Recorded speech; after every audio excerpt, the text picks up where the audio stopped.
Okay, guys, so I just had a wonderful purge. Wonderful. A lot of unfairs, a lot of why did I always give and never get anything in return? I mean, I know the reason, but these are the things that I held on to, okay? So, after I had the little purge, little birdie told me to shuffle 3 times on my playlist, and one of my absolute favorite songs came on. Not even joking. Not one of. I actually think it may very well be my favorite song. It is my motivator. It is the one that gets me going. It is the one that has me like fist pumping in the air and just running as fast as I can. That's it, guys. That's it. It's time to freaking move. That's what it's time to go. It's time for action. It is time to go. Okay? But where are you going? I saw this. Oh my God. One of the greatest messages I ever heard in my entire life. So, in order to know what you want, you have to know what you don't want. So, after every single purge that you have, because we're going to be purging for a while, with all of the influx of energies and everything like that, and the fact that everybody's like, oh my God, this isn't the way it's supposed to be. Wah! Yeah. Remember I told you back like a couple of months ago, or back in March, it was a month ago, when I was talking about the lunar eclipse and the full moon, and then right into your equinox. Ooh, I'm so excited I can't really talk very well. So when I told you then, like right then, we were just having these little flashes, like every now and then you're like, whoa, what's going on around me? I went through this in my own life, guys. I thought my life was fabulous. No, you don't have no idea. Like, I loved everything about my life, except for my intuition kept telling me, not even like joking, guys, like I kept hearing whispers, you're living in a fantasy garden. I was like, what in the world is it talking about? A fantasy garden. It's truth.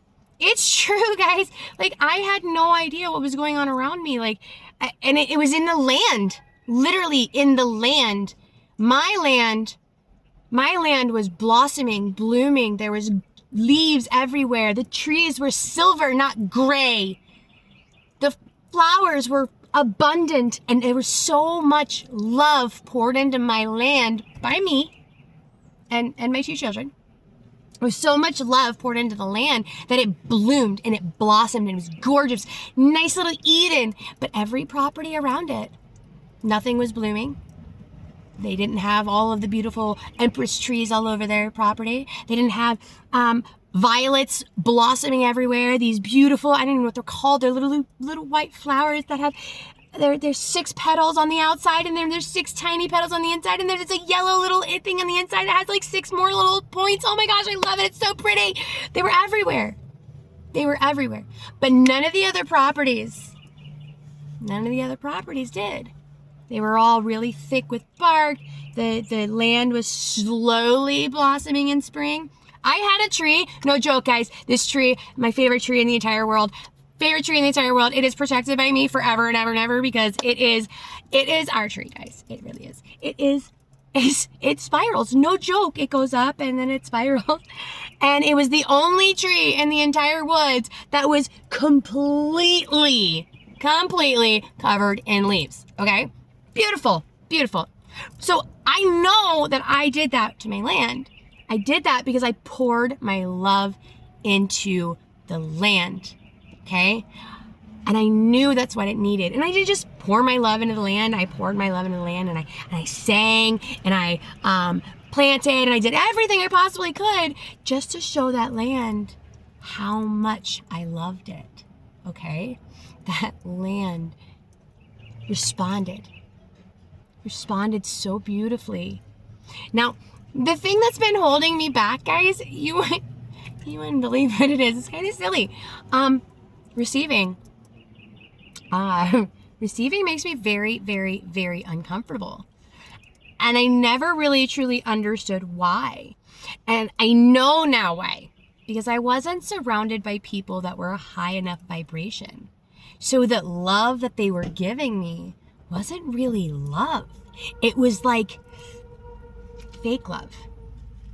So I didn't like receiving it because it just didn't feel good. It was like, ugh, gross. You don't, and I don't like people touching me for the same reason. Like I was surrounded by so many low vibrational people that like when they touched me, I could feel physically any animosity they had towards me, any anger they had towards themselves, like anything that was like dark and icky, I could feel it in their skin, in my skin. It was painful.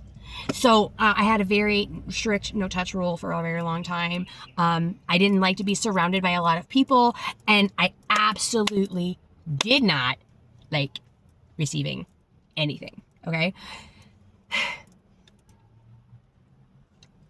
I'll be honest. I cried for like, I don't know, 15, 20 minutes, just sitting there thinking like, I don't honestly believe anybody in my life has ever truly been able to love me at the same level that I've loved them.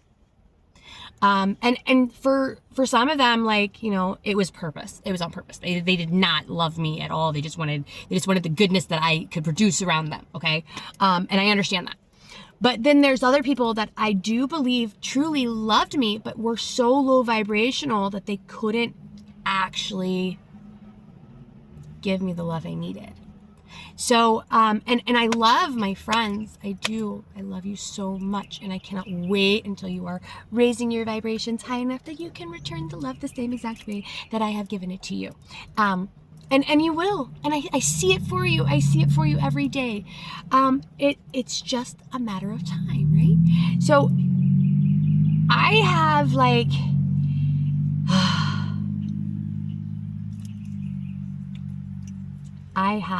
like, amazing things coming into my life.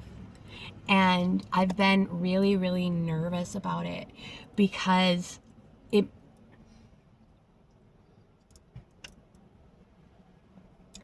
makes me feel like I owe something. Make sense? But the stupid thing is I already paid that debt. 40 years of it. And now it's time for me to actually sit back and be like, you know what? Okay. Give me your love. Okay? So, but it was really important for me to do something prior. I had to go sit in the grass, hug myself like I always do. Makes me feel safe. And yeah, so I hug myself. And I also hug myself because I'm trying to give myself the love that I'm being starved for. So I hug myself and I compliment myself and I tell myself all of the wonderful things that I have overcome. Yes, I said wonderful things that I have overcome because look, for those of you who know me, I actually was in secret squirrel stuff. Okay. So I have experience, operating under the radar. Okay. And with hindsight, I can look back and see that it wasn't even a matter of I attracted them. I honestly believe at this point, I found them on purpose. And that makes it so much better because now I don't look at it as, these are people that hurt me pretty bad. Now I don't look at it like that. Now I look at it as I played a part in order to take down an organization that was really not good. Okay. So if instead of looking at this as I should have been receiving before. No. Before, that's when I was doing my real part of my mission, that undercover training, gathering all of the information that I needed so that on the other end, I knew exactly how to get out of it. Look, I'm telling you what, guys, there have been a million freaking Jeeps going by all day today. And I tell you, I miss my Jeep. I miss it. They took it. They said they were only going to use it for 2 weeks, and then they never gave it back. And I honestly didn't think that I was ever going to be able to afford it again. That's what they told me. You don't need it. And so I gave up my Jeep, which was a really hard thing for me because it's not just a vehicle for me. That's like a huge passion for me. That was a big part of my life. Like every weekend off-roading.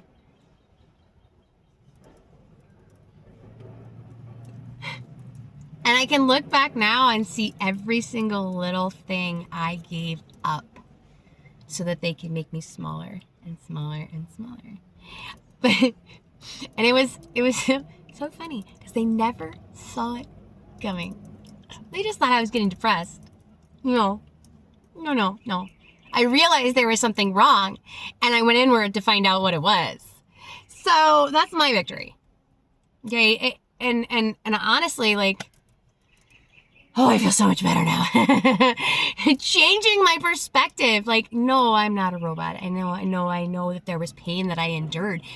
But you know, I actually can look at that from a completely different perspective than most people because I've been there. I had an actual job in the United States military where I had to do this kind of sit and wait kind of thing. Okay? I can sit and wait all day long. Because while I'm sitting and waiting, I'm watching. And I'm observing everything that's going on around me. I'm taking notes in my mind, in my soul, and in my body. You know what those notes are? Your insecurities. The things that can destroy you.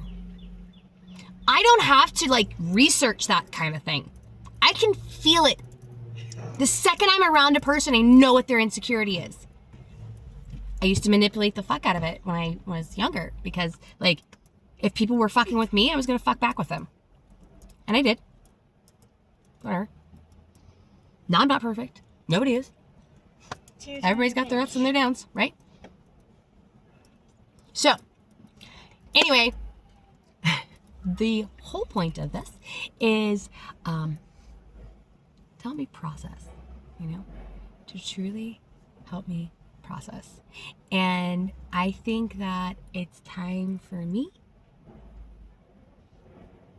to take a walk outside.